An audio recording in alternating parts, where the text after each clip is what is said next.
আশা কৰোঁ তোমালোক ভালে আছা। আজি তোমালোকক মই পুনৰালোচনা পাঠটো দুটা অংক কৰি দিম, তোমালোকে বুজিবলৈ চেষ্টা কৰিবা। আমাৰ প্ৰথম প্ৰশ্নটো হৈছে সৰল কৰা। প্ৰশ্ন তোমালোকে দেখিছা, ইয়াক সমাধান কৰিবৰ কাৰণে আমি চোৱা 1/1 প্লাছ ৰুটটো আছে। ইয়াক সৰল কৰিবৰ কাৰণে আমি ইয়াৰ সংযুগ্মকৰণী 1 মাইনাছ ৰুটটোৱে হৰৰ লবৰ উভয়কে পূৰণ কৰিম।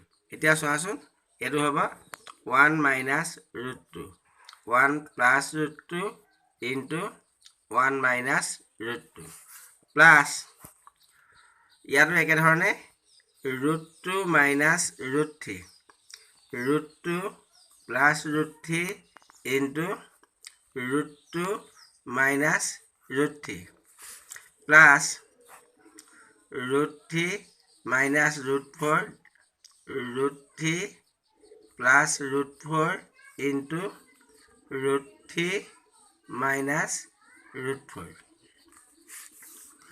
এটাইকেইটা ভগ্নাংশকে আমি হৰৰ লবৰ দুইটাকে সিহঁতৰ সংযুগ্মকৰণীয়ে পূৰণ কৰিছোঁ। এতিয়া চোৱা 1 মাইনাছ √2 এইটো a plus b into a minus b ফৰ্মুলাত পৰিলে a square minus b square হ'ল, গতিকে 1 square minus √2 whole square plus √2 minus √3 √2 whole square minus √3 whole square plus ইয়াতো একেধৰণে হ'ব √3 minus √4 √3 whole square minus √4 whole square.